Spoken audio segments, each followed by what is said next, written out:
സിനിമയും 2 കൊല്ലത്തിന് മുമ്പേ സ്ക്രിപ്റ്റ് എൻ്റെ വീട്ടിലായിരുന്നു. എൻ്റെ ക്ലോസ് ഫ്രണ്ടാണ് സുധ. അപ്പോൾ ഇവരെപ്പോൾ തുടങ്ങുമെന്ന് എനിക്ക് അറിയാൻ വയ്യ. പെട്ടെന്ന് പറഞ്ഞു മാഡം തുടങ്ങുകയാണെങ്കിൽ പ്ലീസ് മാഡം എന്ന് പറഞ്ഞു. അങ്ങനെ ഞാൻ തെലുങ്ക് പടത്തിൽ നിന്ന് റിക്വസ്റ്റ് ചെയ്തിട്ട് അത് പോകുന്നത്. അപ്പോൾ ആ സീനൊക്കെ ടെലിഫോൺ കട്ട് മാത്രം ഒരു ദിവസം എന്ന് പറഞ്ഞിട്ട് ഹാഫ് ഡേ.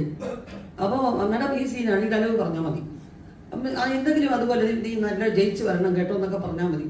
പിന്നെ ഇതിൻ്റെ പേര് മാറണമെന്ന് എനിക്ക് ഓർമ്മയുണ്ട്. അങ്ങനെ അടിച്ചു വിട്ടതാ. പക്ഷെ അത് സത്യമായിട്ടും.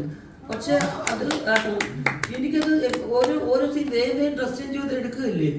അപ്പോൾ പെട്ടെന്ന് വേഗം ഈ ഡ്രസ്സ് മാറ്റിയിട്ടോ ആ ഡ്രസ്സ് മാറ്റിയിട്ടോ എന്ന്. കാരണം അതിൻ്റെ പകുതി ബാക്കിയുള്ളൊക്കെ എടുത്തു വരും നേരത്തെ. അങ്ങനെ എടുത്തതാ. അപ്പോൾ ആ ഡയലോഗ് പറഞ്ഞു കഴിഞ്ഞിട്ട് പെട്ടെന്ന് ഈ ഒരു കട്ടെടുത്തപ്പോൾ എനിക്ക് ഇവിടെ ഒരു കരച്ചിൽ ഇങ്ങനെ വന്നു. അങ്ങനെ എടുത്തതാ പെട്ടെന്നത്. അപ്പോൾ അതെനിക്ക് ഓർമ്മയില്ല, പ്രിപ്പറേഷൻ ഒന്നും ഇല്ലായിരുന്നു.